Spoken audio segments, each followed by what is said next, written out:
এ যেন বাঁশের চেয়ে কঞ্চি বড়। ক্রিস কোলম্যানকে বাফুফে বাগে আনতে পারলেও কোনো কথাই শুনছেন না তার অফিসিয়াল এজেন্ট, যার ফলে যে সম্ভাবনা তৈরি হয়েছে ওয়েলশ কোচের হামজাদের ডাগআউটে দাঁড়ানোর, তা এখন ভণ্ডুল হওয়ার পথে।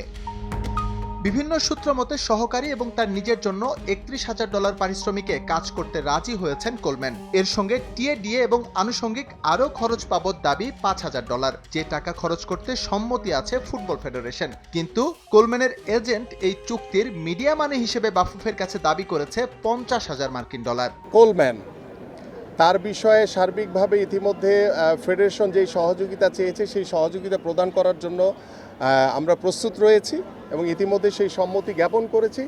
কিন্তু আমি যতটুকু বাফুফে প্রেসিডেন্টের সাথে কথা বলে শুনলাম যে তার যে এজেন্ট রয়েছে সেই এজেন্টের সাথে বোধহয় এখনও পর্যন্ত তাদের যেই বোঝাপড়াটা রয়েছে সেটা এখনও শেষ হয়নি।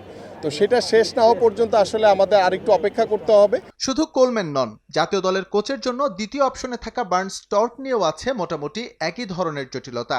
তাই যুব ও ক্রীড়া মন্ত্রণালয়ের সহযোগিতার পরও মিলছে না পছন্দসই কোচ। যদিও এখনও হাল ছাড়েননি সভাপতি তাবিথ আউয়াল, কিন্তু শেষ পর্যন্ত তাদের সঙ্গে বনিবনা না হলে বাধ্য হয়ে পরের অপশনগুলোতে যাবে ফেডারেশন। এজেন্টের সাথে সেই কোলম্যানের যে আলোচনাটা সেটা নিশ্চিত করতে পারলে আশা করি ইনশাল্লাহ আমাদের পরবর্তী কোচ হয়তোবা কোলম্যান হবেন। আর যদি কোনোভাবে এজেন্টের সাথে আলোচনা যদি ফলপ্রসূ না হয় তাহলে হয়তোবা আমাদের অল্টারনেট চিন্তা করতে হবে। আমাদের সেকেন্ড যে চয়েস আছে তাকে আমরা নিশ্চিত করার জন্য ইতিমধ্যে নির্দেশনা দেওয়া রয়েছে, ইতিমধ্যে সেই বিষয়গুলো নিয়ে আলোচনা চলছে। জুন উইন্ডোতে সান মেরিনো ম্যাচের সব প্ল্যান নতুন কোচের মাধ্যমে করাতে চায় বাফুফে, তাই খুব দ্রুতই এই বিষয়ে আসবে সিদ্ধান্ত। মোটা দাগে 2-1 দিনের মাঝেই এই বিষয়ে হামজাদের পরবর্তী কোচ কে হচ্ছেন তা জানা যেতে পারে 2-1 দিনের মাঝেই।